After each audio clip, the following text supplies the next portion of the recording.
Bonjour, nous avons visionné hier le court-métrage Un seul corps dans lequel vous incarnez le rôle de David, un employé dans une boucherie avec son ami Wani. Alors tout va bien se passer jusqu'à l'arrivée d'un nouveau que vous n'appréciez pas depuis le départ. Vous pouvez nous en parler ? Alors donc voilà, c'est Wani et David, c'est deux anciens militaires qui ont décidé de se réinsérer différemment dans la société. Et ils travaillent dans une boucherie et leur rêve en fait c'est d'avoir leur propre boucherie, une boucherie ambulante avec un camion.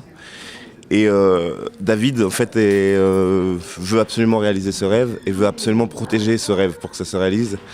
Et la présence de Patate est dérangeante pour lui parce qu'il sent qu'il cherche à s'incruster dans le corps qui est formé entre David et Wani. Et lui ça le dérange. Alors peut-être ça le dérange aussi parce qu'il lui ressemble, parce qu'il se retrouve... David prend soin de lui, prend soin de son corps, quelqu'un c'est un battant. Tandis que Patate, on voit très bien qu'il est fragile, il se ridiculise, c'est un peu un loser, un peu perdu. Et peut-être que cette image de Patate, ça lui renvoie à lui-même, à ce qu'il était avant. Et donc du coup, David a du mal à supporter Patate, la présence de Patate. Ouais. Donc c'est un film dramatique de Sotiris Dounoukos. Alors il y a très peu de dialogue dedans, tout se passe dans le regard et les expressions des acteurs. Alors est-ce que ça a été une difficulté supplémentaire Pas vraiment, parce qu'on a vraiment bien été dirigé par Sotiris, qui nous a... moi j'ai travaillé beaucoup avec lui 2-3 semaines avant le tournage. On a parlé beaucoup du scénario, j'ai détaillé chaque scène j'ai détaillé, on s'est dit qu'est-ce qui pouvait bien se raconter dans ces scènes-là, qu'est-ce qui pouvait bien se passer dans la tête de David, pour éviter que ce soit toujours pareil. Et donc, le travail en fait en amont a été difficile, mais une fois sur le plateau, fallait laisser aller, laisser couler. Et puis, Sotiris était un bon directeur d'acteurs et il nous a bien guidés. On a eu aussi un bon chef-op aussi qui nous a bien mis en lumière. Donc, voilà, toute l'équipe était vraiment convergée pour qu'on puisse faire quelque chose de bien. Donc, non, c'était pas si difficile. Après, c'est peut-être l'environnement qui n'était pas facile, l'abattoir, c'est vrai que c'est particulier. Et comment s'est passée la rencontre avec le réalisateur ? Alors en fait, j'ai un ami qui s'appelle Yannick Chouara, qui en fait, disons que c'est le copain d'une amie qui était dans ma promo au TNS, parce que j'ai fait l'école du TNS à Strasbourg. Et il m'a dit, écoute, il y a un réalisateur qui cherche des noirs pour un court-métrage. Je te donne son adresse, envoie-lui des photos, CV, des liens vidéo. C'est ce que j'ai fait. Et après, j'ai eu une première rencontre, un premier casting que j'ai passé comme ça, assez particulier. Je savais pas trop. Il fallait dire une phrase une phrase de son texte et préparer un texte à nous.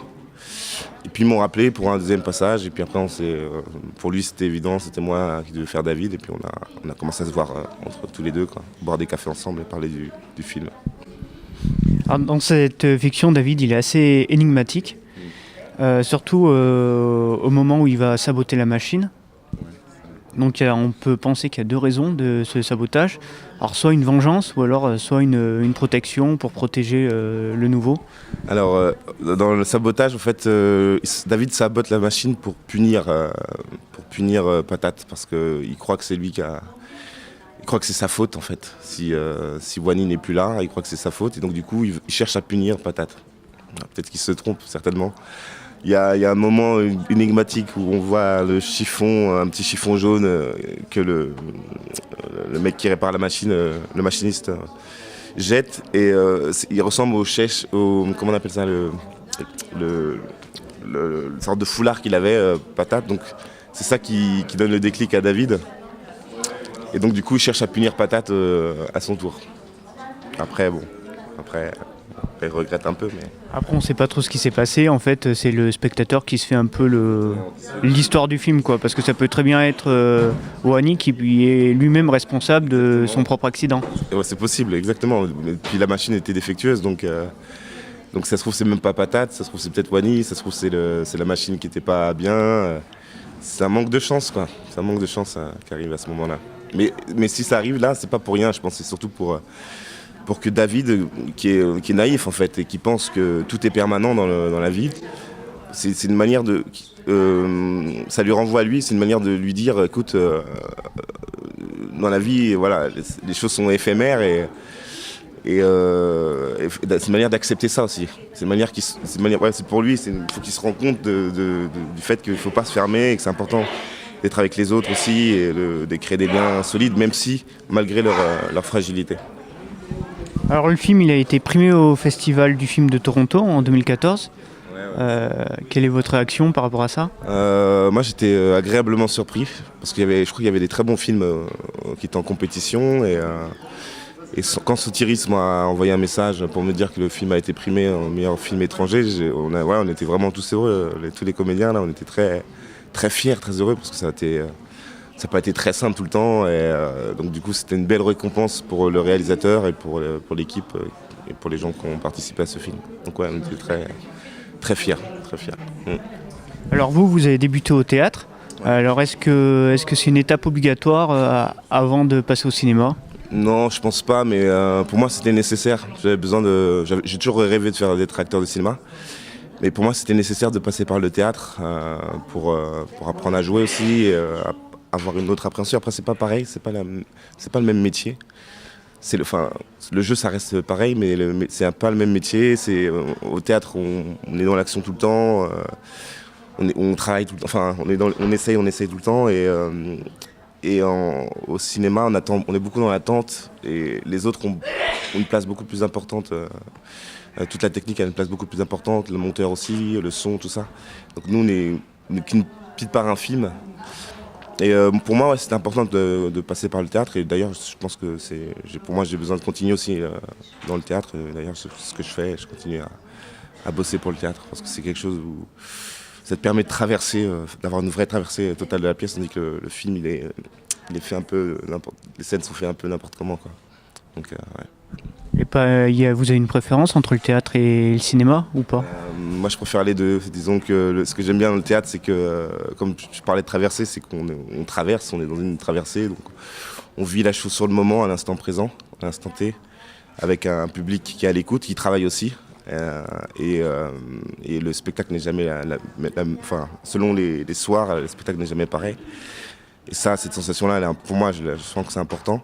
Et au cinéma, ce qui est gratifiant, on va dire, c'est le résultat. C'est le résultat final. Il y a tout le travail aussi des non-dits. Enfin, disons que la caméra capte plein de choses, plein de trucs qui sont pas visibles au théâtre, mais quand ça se voit au cinéma, du coup, c'est gratifiant pour nous parce qu'il y a quand même du travail et permettre au public de voir ces choses-là, ce qui se passe, là, voilà, c'est cool.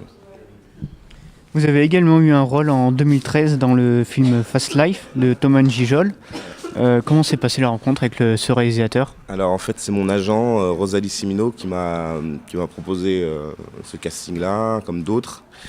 Et j'ai lu le scénario, je m'étais vraiment marré, j'avais vraiment apprécié. Et donc du coup je suis parti un peu comme ça, sans trop savoir comment ça allait se passer. Puis j'ai passé le premier tour, ça s'est bien passé, j'ai eu un callback et le callback Thomas était là. Et il m'a expliqué que c'était par rapport à une réplique que j'avais dit d'une certaine manière qui a été le déclic. Et aussi le fait que je sois grand aussi comme lui, donc du coup on pouvait travailler sur une gémellité. Et donc c'est ce qu'on a fait, sauf que sur moi tout marchait, sur lui ça ne marchait pas du tout. Et donc c'était ça le but et non, c'était vraiment une belle rencontre, j'étais content de travailler avec lui. Ça a été 2 jours de tournage, donc c'est très rapide. Mais ouais, c'était sympathique. Après, il y a eu une petite frayeur que j'ai eue avant le tournage où je porte des chaussures particulières, les chaussures de Retour vers le futur. Et ces chaussures-là, il les avait trouvées dans un magasin Nike à Paris et c'était du 44. Il m'avait appelé pour me demander quelle taille de chaussures je faisais. Moi, je fais du 46 et demi. Et il m'a dit, écoute, je suis vraiment désolé, là, j'ai personne d'autre sur la main, je vais être obligé de prendre un autre acteur et tout ça, et vraiment ça m'embête et tout, je suis vraiment désolé, il était très mal. Mais il m'a demandé de venir quand même essayer les chaussures. J'ai essayé les chaussures, je rentrais dedans, mais ça les abîmait. Du coup, je pouvais pas faire le film et je me suis dit, ah là là, c'est pas possible, c'est chaud. J'étais tellement content de faire ce film. Et puis en fait, ils ont trouvé une autre solution et on a trouvé, c'est Thomas qui me double sur les chaussures, sur les plans serrés sur les chaussures. Et puis les plans larges, j'ai d'autres chaussures, des imitations des chaussures de Retour vers le futur. Donc là, c'était assez marrant. Donc c'est une comédie, un style opposé totalement à un seul corps. Donc est-ce que vous avez une préférence particulière, soit la comédie, soit le style dramatique? Moi j'aime bien les deux, j'aime beaucoup les deux. Je pense que je prends plus de plaisir. En fait non, je crois que je prends autant de plaisir dans la comédie que dans le style dramatique. Pour moi la comédie c'est difficile. Je trouve que c'est difficile de faire rire, mais c'est important d'avoir beaucoup d'autodérision et de rire sur soi-même en fait. Et puis, mais ouais, je sais pas, il y a beaucoup de gens m'ont dit ouais, t'as un truc comique. Donc c'est marrant parce que moi j'étais très attiré par les choses tragiques, tout ça, dramatiques. Mais je crois que c'est bien. Si j'ai la possibilité de faire les deux, bah, je ferai les deux quoi. Pour moi c'est important. Et est-ce que vous avez un conseil pour donner à des jeunes qui souhaitent débuter Moi, le conseil que je peux donner, c'est de oser, quoi, pas se mettre de barrières. Parce que les barrières, c'est pas les autres qui nous les mettent, c'est nous-mêmes en fait. On a peur et je pense qu'il faut affronter nos peurs, faire face à nos peurs. Et voilà, tout est là, les choses sont là, faut les prendre, faut y aller, quoi, faut oser. Pour moi, c'est ça. Donc n'hésitez pas à oser, à essayer de vous renseigner autour de vous, s'il y a des cours et tout ça. Et puis voilà. Alors Street and Sport traite également de tout ce qui est actualité sportive. Dans un seul corps, David a l'air assez motivé en matière de sport. Alors est-ce que vous suivez, vous, l'actualité sportive et est-ce que vous pratiquez un sport? Je pratique pas de sport. Ah si, je fais du footbag, je sais pas si vous connaissez. Du footbag, c'est une petite balle de foot, enfin c'est une sorte de sac à billes, le hacky sac. Sauf que c'est une sorte de badminton, avec des filets de badminton, et ça se joue entre le genou et le pied, et on doit s'échanger la petite balle comme ça, et on doit s'échanger, c'est du badminton mais avec le pied quoi. D'accord. Ça s'appelle du footbag, et c'est génial, c'est un sport qui vient je crois du Canada ou quelque chose comme ça. Et voilà, je fais ça. Et moi, j'adore le football. J'adore suivre le football. Supporter du Paris Saint-Germain. Donc du coup, ouais, je suis un grand fan de foot. Ma petite sœur, elle joue elle fait du basketball en première division à Toulouse. Donc je suis un peu aussi de loin, un peu le basket aussi. Donc voilà, on est une famille quand même plutôt de sport. Ouais. Donc ouais, moi le foot, le sport, c'est les trucs que je suis le plus. Merci. Et est-ce que vous avez un dernier mot pour finir cet entretien? Non, pas spécialement, mais juste dire que je suis très content d'être ici. J'ai vraiment apprécié ce passage à Clermont-Ferrand. C'était très convivial et moi, j'espère pouvoir y revenir avec un autre projet. Puis je vous remercie à vous pour cette interview. Merci. Au revoir.